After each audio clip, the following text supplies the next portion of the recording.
today we're going to focus on the topic of emotional mastery, specifically why emotional mastery is important, what emotions are, and what their purpose is. What role does the brain play, the physical aspect? What two roles does the mind play, the mental aspect? And then the top 10 keys to emotional mastery. So let's get after it. So we're going to do a little summary, right? The summary of the top 10 reasons why emotional mastery is important. Number one, there are 3 ways that people deal with emotions. They're unaware of them and they impulsively act on them, or they're aware of them yet still act impulsively on them because they don't think they can do anything about them. Or they're aware of them but work to master them because they understand that they can do something about them and understand the importance of this mastery to having a fulfilling, happy, and successful life. Number 2, the quality of our emotions is equal to the quality of our life, simply put. Number 3, goals are always about the positive emotion we get from them, not the attainment of the stated goal itself. Number 4, in various areas of success, your life, your career, relationships, leadership, sports, mastering your emotions is even more important and probably far more important than your innate intelligence, otherwise known as your IQ. Number 5, emotions are resources to get you what you want. Learn how to use them to do so. Don't let them use you. Number 6, your emotions are like a compass. Positive emotions will tell you that you're on the right path. Negative emotions will tell you that you're on the wrong path. Get back on track. The path biologically is survival. The path psychologically is happiness and fulfillment. But remember, the signals aren't always right. Now, number 7 is both positive and negative emotions can be helpful in getting us to our goal of survival and fulfillment. The key is whether they are resourceful or unresourceful to us. We need to use the resources that they avail. For example, anger can be good under the right circumstances if we use it in the right way, if we can use those resources. Number 8, emotions are merely impulse messages as a result of a stimulus that suggests to us how we should react based on how we've reacted previously to the same or similar stimulus, our memory.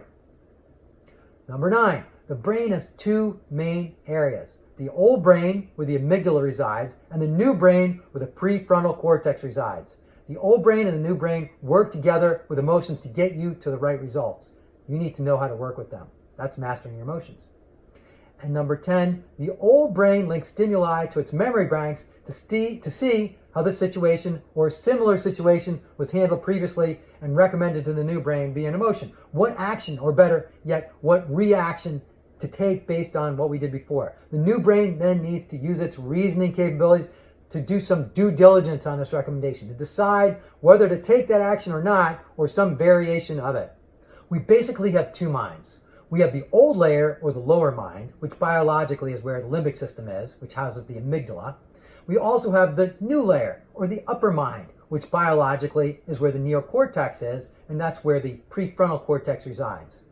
The way that cause and effect works its way through these 2 minds is really fascinating. First, the lower mind takes in stimuli from either the outside world or even from a thought inside our minds. Our subconscious mind doesn't really understand the difference between the two. It thinks everything's real. So our imagination, for instance. Then it matches that stimulus against the memory bank and looks for matches from the past so they can advise us what is the best response to take from that particular stimulus. This is a very fast process and is often referred to as fast thinking, a term popularized by Dan Kahneman. It sends its best recommendation via an emotion, an emotional signal, to the new brain, or the upper mind, which is where the PFC, or prefrontal cortex, is located. This is often referred to as a bottoms-up process. The PFC examines the emotion and applies a reasoning process to it to check it out, see if it makes sense, a due diligence process, if you will. The old brain, you see, usually overreacts. That's its job. It's looking for danger. It's impulsive because it wants us to act fast. But the new brain usually realizes, after applying some reasoning, that the emotion should be changed to something that would lead to a better outcome. This is referred to as regulation. It sends the regulated emotion back down to the old brain, which usually calms down the emotion. It's like, okay, now it's calming this emotion down, right? Takes the new brain suggestion. The revised emotion then is sent back up to the new brain, which then proceeds to make a decision as to which action to take, or which reaction, right? This is the response to the stimuli and, of course, results in some type of effect to complete the cycle. So now let's get to the first key to emotional mastery, The first key is awareness of emotions. You want to be aware of an emotion as soon as it's occurring or soon thereafter, right? The faster you're aware of the emotion, the better. Many people aren't even aware of their emotions. They just blindly do whatever the emotion tells them to, within reason, of course. There are some social norms that keep them in check, right? So you don't want to suppress the emotion either, though. You want to deal with it. Have the attitude of curiosity. If you suppress the emotion, it'll only come back and more intensely usually. And that'll even be harder to deal with. So now this is different than analyzing the emotion and letting it go if it doesn't make sense. That's great to be able to do, but don't suppress it. You also don't want to blindly accept your emotions. They should be investigated. The great architect added the prefrontal cortex to your brain just for this reason. Use it. Analyze the emotion. During this step, you also want to identify the category of emotion and welcome it into your PFC. Welcome anger. How can I help you? This next step may be the most important step of all, because if you're able to do this one, you can focus on the rest of the steps. When you feel and are aware of a strong emotion, hit the pause button. Your inclination is to act quickly to release the tension from the emotion, but instead, train yourself when you feel strong emotion for non-action instead of action. Pausing when you feel an emotion is the most important thing that you can do. When you feel and are aware of a strong emotion, hit the pause button. Your inclination is to act quickly to release the tension from the emotion, but instead train yourself when you feel a strong emotion for non-action instead of action. Develop an attitude of curiosity. If you can figure out how to master your emotions, you have a superpower that will last you the rest of your lifetime. I love the Viktor Frankl quote on this topic. Between stimulus and response, there is a space. In that space is our power to choose our response.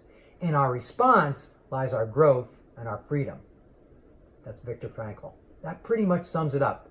Keep in mind that we can keep pausing all along the process, not just here. By the way, the best time to focus on implementing your plan is when you're first aware of the emotion. Once it grows because you haven't taken care of it, the harder it becomes to implement the emotional mastery process. Right? For example, you may start out being a little annoyed about something. But if you don't pause, that may become frustration, which then, if you don't pause there, that can become anger. And if you don't pause there, that can become rage. Once it's at the rage stage, good luck hitting the pause button. The idea here is to kill the monster while it's tiny. A nice tactic to employ once you've been able to become aware of your emotion and implement the pause button is to breathe. Just breathe for a few seconds.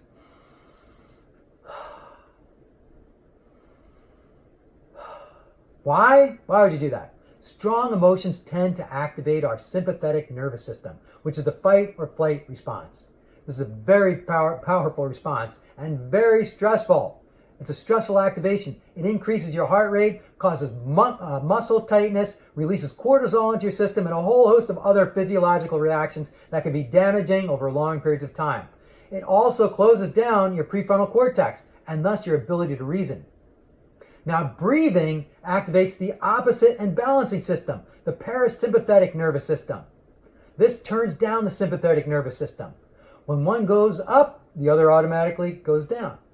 This relieves the stress, engages your prefrontal cortex, and allows you to focus more clearly on your ability to reason, which is necessary to master your emotions. Gratitude. Once you're ready to take on the analysis of the actual emotion so you can respond in a way that ultimately serves your best long-term interest, it's a good idea to give some appreciation to this emotional guidance system itself. Remember, we were provided with emotions to keep us alive. That's their purpose.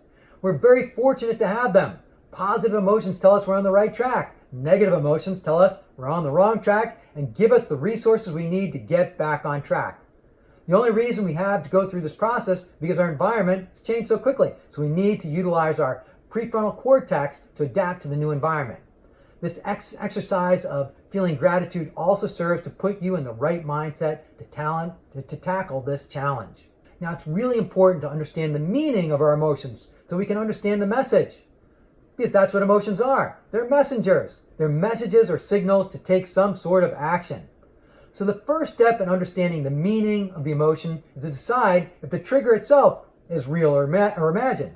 right? Does the stimulus warrant the type of emotion that has been sent up from the amygdala to the old brain to the prefrontal cortex in the new brain? For example, the rope example that we used, right? Is the rope real or is it a snake? Oh, it was just a rope. False alarm. Let the emotion go. You're done right there, right? Next, if it was real, snake, right? What category of emotion is it? Is it fear? Is it anger? Perhaps it's frustration. Give the emotion a name. Understand the category. And that's important because we can ask then, what's the meaning for that particular category? Different categories have general meanings. For instance, the typical meaning of fear is potential harm. Is that true for this particular situation? Are you in actual danger? If so, proceed to what the appropriate reaction is in this circumstance. That'll be the next step. For now, we want to get the meaning right, though. For example, for fear, the usual action is that the action you take is to prepare. Prepare to fight or flight. Right? Usually it's some derivation of this. For instance, if you have a fear of public speaking, the meaning is potential harm. In this instance, to your reputation, maybe not physical harm. And the message is to prepare. That's exactly what you should do. Right? You give a public speech, you should prepare. That'll give you confidence to deliver a great speech. If the meaning of the emotion is not correct after your analysis, right, then reframe the meaning. Or in other words, change the meaning to something that will serve your best interest. Always ask, what else could this mean? Or how do I want to feel? Right? For instance, if you're feeling frustrated and believe the initial meaning is that you won't achieve your goal, ask yourself, what else can this mean? You may come up with something like, usually when I'm frustrated, I use that energy to break through and achieve my goals. I'm very close to my goal. When I'm frustrated, what happens? You're usually almost at your goal. So, in fact, I'm close. Or say you're lonely. Instead of that meaning, nobody wants to spend time with me, change the meaning to something that will serve you, like, I'm going to use this pain to motivate me to come up with a plan to meet somebody and fall in love. Use your creativity. I don't know, right? Use the energy of the emotion to get what you want. A much better way to deal with emotions. The key here is to decide on a positive meaning. That's the bottom line. And really, this is the crux of the message behind my book, Crisitunity. So once you have a solid meaning behind the emotion, it's now time to decide what action to take or not take. And then, of course, to take that action. The action is usually in the form of some behavior modification or communication modification, or it may be just to let go of the emotion. Just let it go. Right? If you were wrong about the trigger, for instance. Here, too, we're going to need to use the reasoning abilities of our prefrontal cortex to decide what action to take. The action we take should be appropriate under the circumstances. Many times we take actions that are disproportionate to the meaning, and therefore we don't get our desired outcome. Before deciding what action to take, get very clear on what the long-term outcome is that you want to achieve. Most people make the mistake of thinking short-term when dealing with emotions. They just want the negative emotion to go away. They want the feeling to go away. So they go for the short-term gratification solution instead. Lots of problems happen here. I was just coaching somebody today, and he was in a negotiation. So negotiations are so uncomfortable for people that they just want to give in rather than hold out for what they want long-term. So I encourage them to stick in there. Go for the long-term goal here. Don't go for the comfort, because then you'll just give in the negotiation.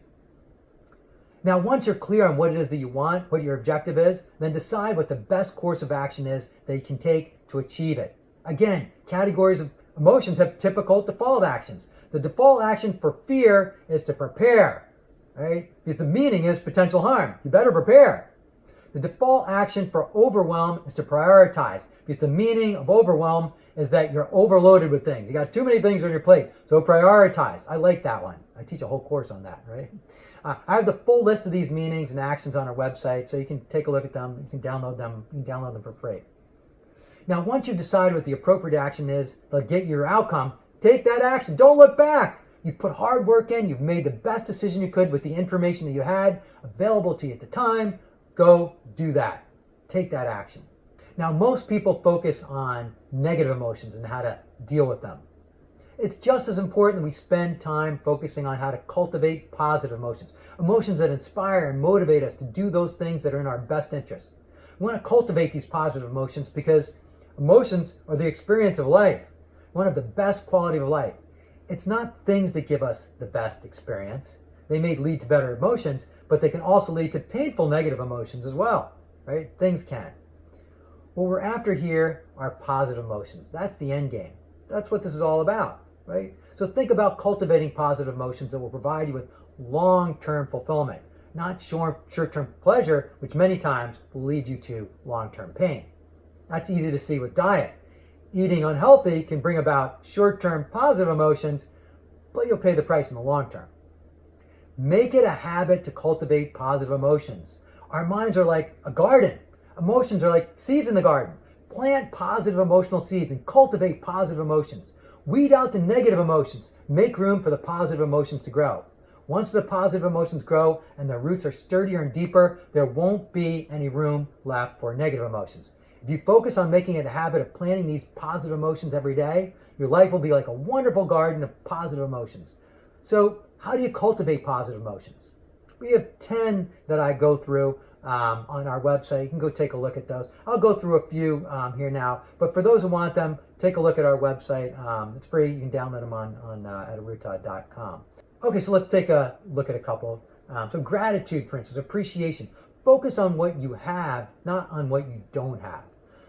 That's the meaning of gratitude, right? And how do you cultivate that? Maybe a gratitude journal, right? Habit of expressing appreciation for others' service. That's a good one. Or in our morning meetings. We go around our morning meetings at Arootah, and we basically, everybody goes around and gives one quick thing that they're gratitude for, that they're grateful for.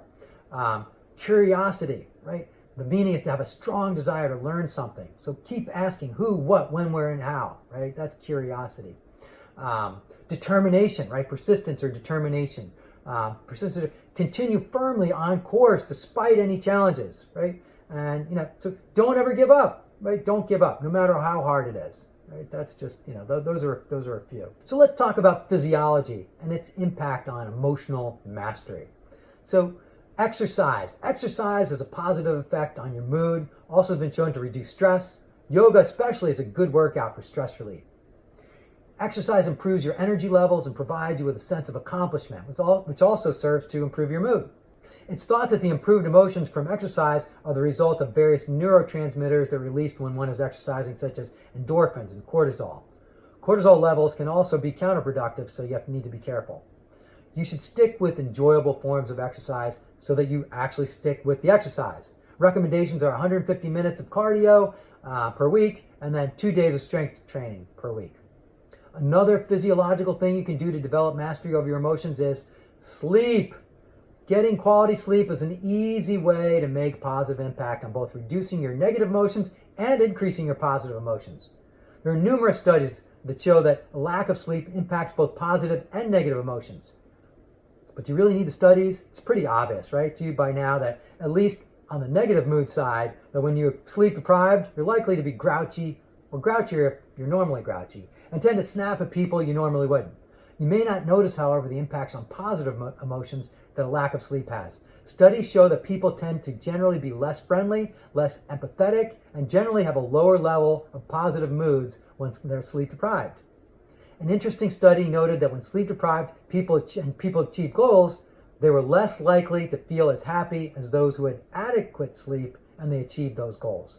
Why is this?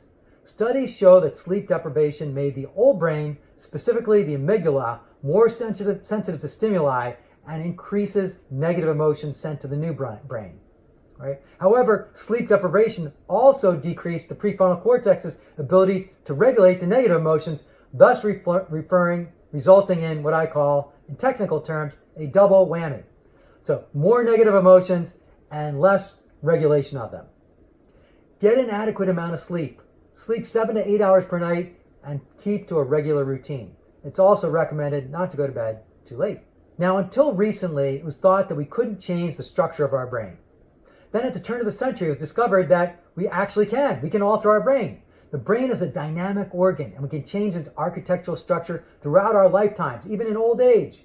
Our brains respond to our experiences either in positive ways or negative ways, and especially our habitual thinking patterns. This is a really important discovery, and it's the basis upon which we learn and retain memories. This adaptability is referred to as neuroplasticity. In scientific terms, that means we have the ability to wire our brains for new connections and rewire existing connections to make them even stronger. That's also called practice. It gives us a means to change our behavioral mental tendencies, which is obviously crucial for emotional mastery. The bottom line is that it makes it possible for us to change dysfunctional thinking patterns and therefore our behavior. It allows us to master our emotions. We can create new connections for new habits that we want to instill, strengthen existing connections, and weaken connections of poor habits so that they no longer have any power over us. It's also clear that the brain needs to be exercised. Use it or lose it. Now, a couple of the more powerful ways this can be done are meditation. You can literally see the brain matter changing in positive ways over time in studies of those who meditate. Another way is by developing a purpose in life. This one really intrigues me as it's something we teach.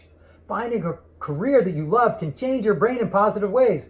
It's not surprising, but it's interesting that we can now prove this with science. I'm quite sure that developing the habits to master your emotions will result in establishing positive neural connections in your brain, while also weakening those that don't serve you. Mindsets are predetermined attitudes or thinking patterns of the mind that originate from either our direct experience or from the experiences of others.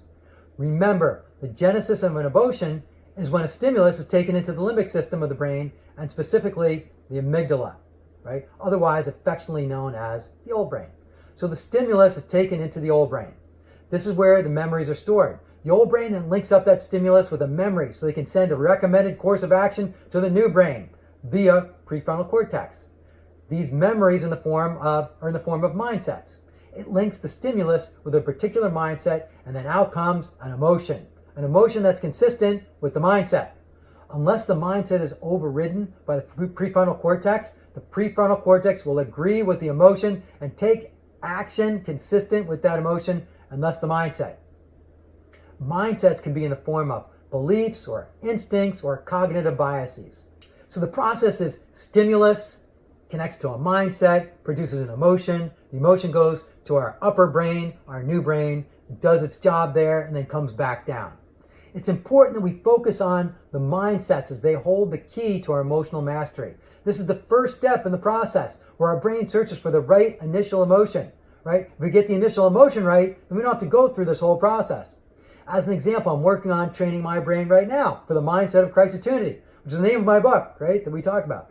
Crisitunity means to look for the opportunities when crisis occurs. Most people will automatically go into a negative mindset when something bad happens, when a crisis happens. I'm training my brain to rewire it, so to speak. Remember neuroplasticity? To rewire it to produce a positive emotion when some crisis happens. Instead of getting angry or sad or depressed, I'm training my brain to produce the emotion of excitement when something bad happens. Right? Not easy, right? I'm training the mindset. Crisis means opportunity.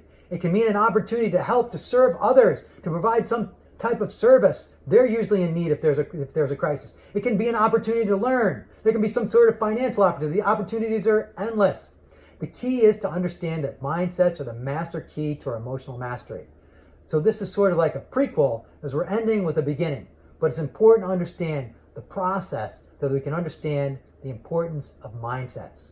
Now we're going to summarize the top 10 keys to master your emotions.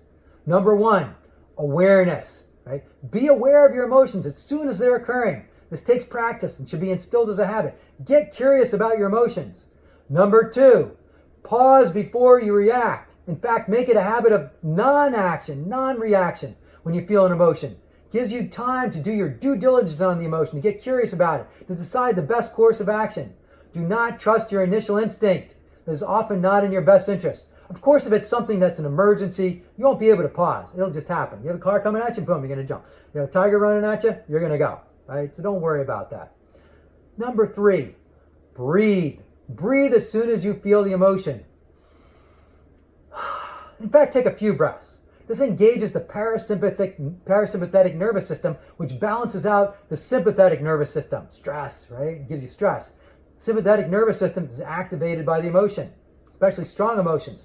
Sympathetic nervous system engages the fight or flight response, which causes stress, right? The parasympathetic nervous system causes calm, calms you down, balances that out. Number 4, appreciation. Express appreciation or gratitude that we have this emotional guidance system in the first place, specifically for the particular emotion that you're feeling. Feel appreciation for that moment. Welcome it into your home to relax, into your internal home, right?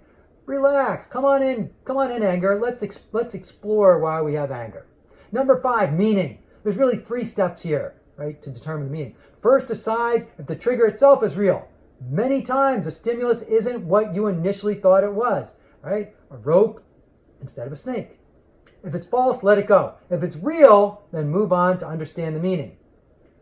Does the initial meaning we've given to this emotion serve our best interest for the outcome I want in this situation?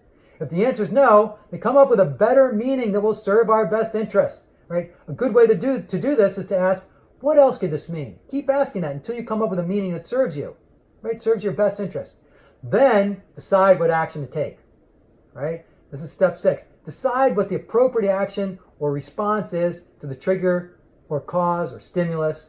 And then, of course, take that action. Don't look back. Now, the action must be an appropriate action, right? Don't kill a fly with a sledgehammer. That's probably not a good decision to make, right?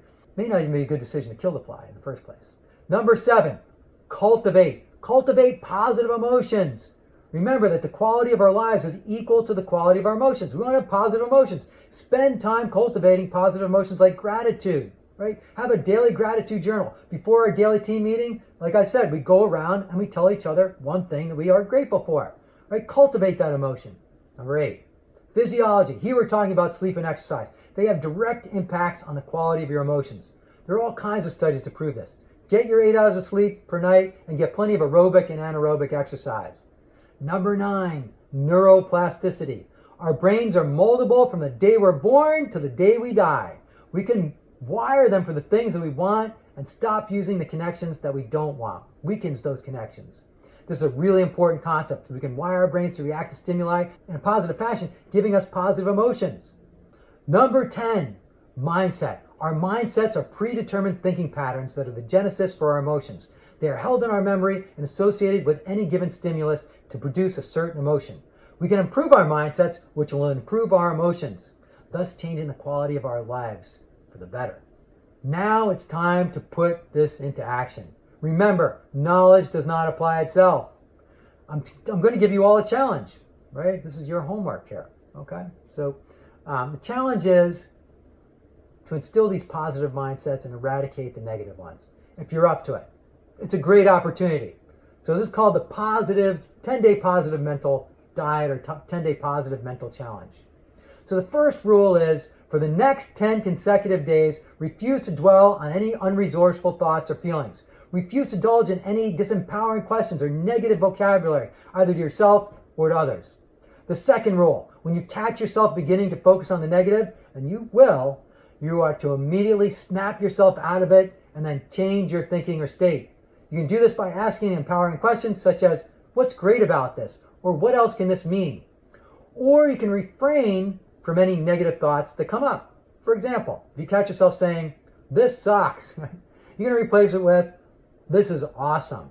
In addition, you can set yourself up for success each morning for the next 10 days by developing a morning ritual to get yourself into a peak emotional state each day. Okay, rule 3. For the next 10 days, make certain that your whole focus in life is on solutions, not problems. Now you need to focus first on the problem and identify the problem, but then focus on the solution. Don't keep harping on the problem.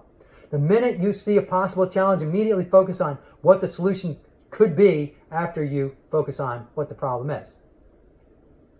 Rule 4. If you backslide, and you will, that is, if you catch yourself indulging in or dwelling on an unresourceful thought or emotion, don't beat yourself up. There's no problem with that, as long as you change it immediately.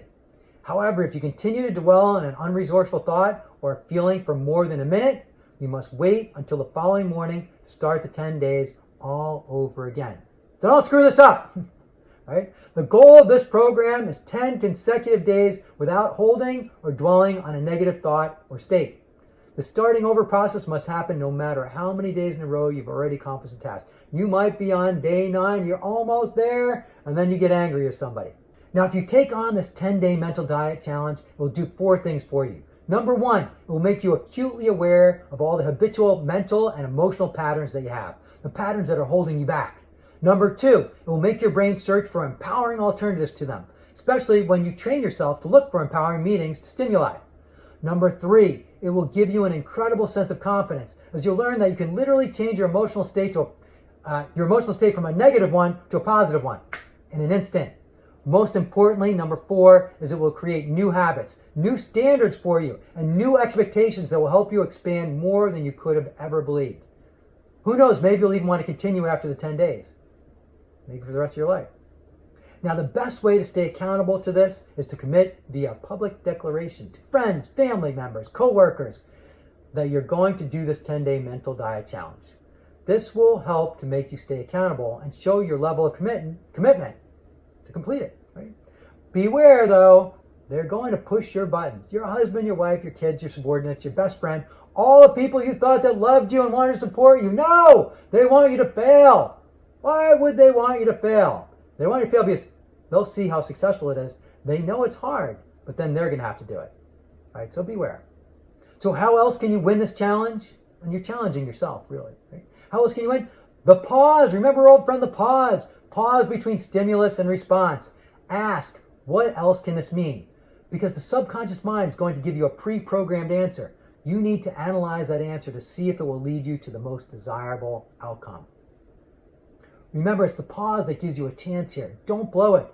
The key is to decide on a meaning that will serve you, that will lead you to the best effect, that will lead you to the ultimate best outcome. Your husband or wife's going to push your buttons when you get home from a hard day at work, the stimulus. Don't take the bait. Decide on the best outcome that you want. Good luck. Okay, so I've thrown a lot of great stuff at you. But remember, knowledge does not apply itself. You must make the application. Only you can make the application. Now, an excellent way to apply the knowledge, in addition to doing your homework, is to hire a coach.